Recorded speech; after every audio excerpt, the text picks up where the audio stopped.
ሶስት ነገሮችን ያገኘ ሰው የኢማንን ጥፍጥና ያጣጣማል አሉ ረሱል አለይሂ ሰላቱ ወሰለም። ኢማንን ማጣጣም ትፈልጋለህ? ኢማን እንዲጣፍጥ ትፈልጋለህ? የአላህ መልእክተኛ አለይሂ ሰላቱ ወሰለም ምን እንደሚሉ ስም የመጀመሪያውና ከርዕሳችን ጋር የሚሄደው አንየኩነ አላሁ ወረሱሉሁ አላህና መልእክተኛው ሊሆኑ ነው። አሐበ ኢለይሂ ከእርሱ ዘንድ ተወዳጅ ሊሆኑ ነው። ሚማ ሲዋሁማ ከሁለቱ ውጭ ካሉ አላህና መልእክተኛውን የበለጠ መውደድ። የአላህና የመልእክተኛው ትእዛዝ በዚህ በኩል ከመጣ የሌሎች አካላት ትእዛዝ ደግሞ በሌላኛው በኩል ከመጣ የአላህና የመልእክተኛውን ትእዛዝ ልታስቀድም አላህና መልእክተኛውን የበለጠ የምትወድ ከሆነ የበለጠ የኢማንን ጥፍጥና ታገኛለህ። እንግዲህ ረሱልን ሰለላሁ ዐለይሂ ወሰለም መውደድ ስንል ረሱልን ሰለላሁ ዐለይሂ ወሰለም ማፍቀር ስንል የሷሃቦች የረሱል ሰለላሁ ዐለይሂ ወሰለም መሐባ የሷሃቦች ለረሱል ሰለላሁ ዐለይሂ ወሰለም የነበራቸው ክብር ሷሃቦች ለረሱል ዐለይሂ ሰላቱ ወሰላም የነበራቸው ኢትባዕ ተዘርዝሮ የሚያልቅ አይደለም። ነገር ግን እንደ ሷሃቦችን እንተውና ረሱል ሰለላሁ ዐለይሂ ወሰለም ኹጥባ ያደርጉበት የነበረው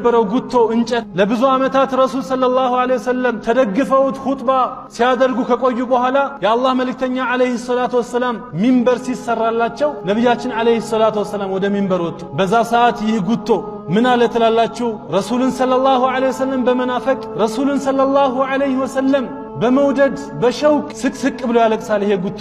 ለምን ካላችሁ ያ አዛኙ ነቢይ ሁሌ ይዘውት ሲያበቁ ኹጥባ ያደርጉበት ስለነበር አልጀዛዕ አለዚ ካነ ነቢዩ ሰለላሁ ዐለይሂ ወሰለም የኽጡቡ ዐለይህ ለማ ተኸዙ ለሁ ሚንበረን ሐነ አልጀዛዕ ወበካ ሊፊራቅ አልሐቢቢ ዐለይሂ ሰላቱ ወሰላም። አልሐሰን አልበስሪ ምን ይላሉ ዐለይሂ ረሕመቱላህ? ያ ማዕሸረ አልሙስሊሚን እናንተ ሙስሊሞች ሆይ አልኸሸባ እንጨት ረሱልን ሰለላሁ ዐለይሂ ወሰለም ናፍቆ የሚያለቅስ ከሆነ ፈአንቱም አሐቁ አን ተሽታቁ ኢለይህ እናንተ ረሱልን ሰለላሁ ዐለይሂ ወሰለም በመናፈቅ የበለጠ ማልቀስ ይገባችሁ ነበር። ነገር ግን ያ ሸባብ ሃዚህ ልኡማ የት ነው ያለነው? ረሱልን ሰለላሁ ዐለይሂ ወሰለም ምን ያክል እንወዳለን? የረሱልን ሰለላሁ ዐለይሂ ወሰለም ሱና ምን ያክል እንከተላለን? ረሱልን ሰለላሁ ዐለይሂ ወሰለም ክብራቸውን የሚያጎሉ ክብራቸውን የሚያጠፉ ሰዎች በሚመጡ ጊዜ ምን ያደርጉ ነበረ? ለረሱል ዐለይሂ ሰላቱ ወሰላም ዲፋዕ ይቆሙ ነበር።